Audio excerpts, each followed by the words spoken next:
झगारा हो फौजी बाटे कौन तगारा। अरे बैगन मुरई कइले बावे झगारा हो फौजी बोला कौन तगारा।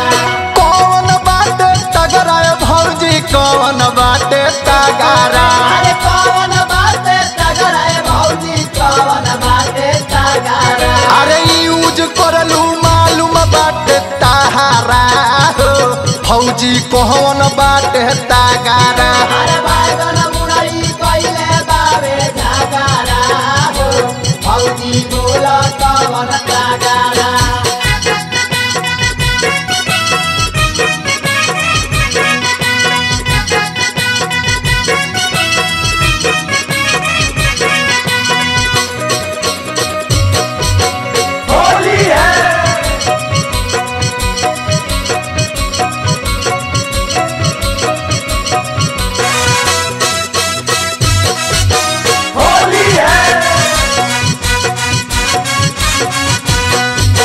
मोट पातर लामा साइज दोनों के बाए कहो। अरे दोनों के बाए कहो दोनों के बाए कहो। कावाना से ज्यादा मजा भौजी मिलने कहो। भौजी मिले में कहो अरे भौजी मिले में कहो। अरे कवना के बना के रखलू भातारा हो फौजी कौन बाटे तगारा। अरे बैगन मुरई कइले बावे झगारा हो फौजी बोला कौन तगारा।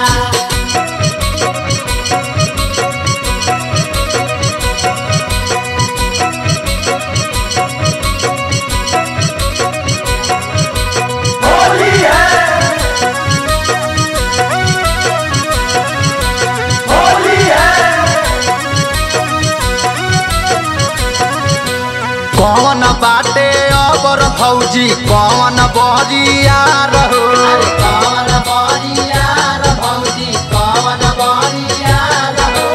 कावाना से करेलू तू बेसी भौजी प्यार हो। बेसी भौजी प्यार हो अरे बेसी भौजी प्यार हो। अरे सुतेलू ओढ़ा के संगे आचरा हो फौजी बाटे कौन तगारा। अरे बैगन मुरई कइले बावे झगारा हो फौजी बोला कौन तगारा।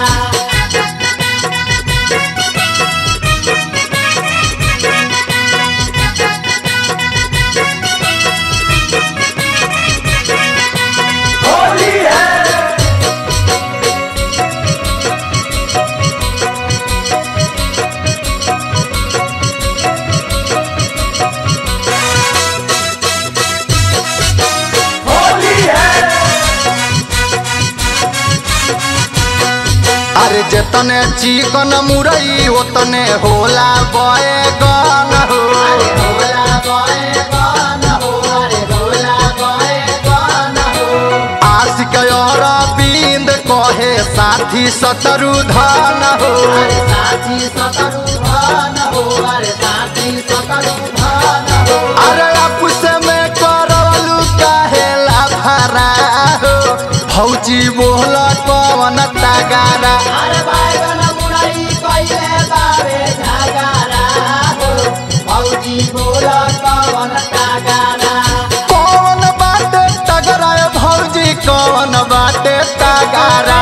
अरे कौन बाटे तगड़ा भौजी कौन बाटे तगारा। अरे यूज करलू मालूम बाटे तहारा हो फौजी कौन बाटे तगारा। अरे बैगन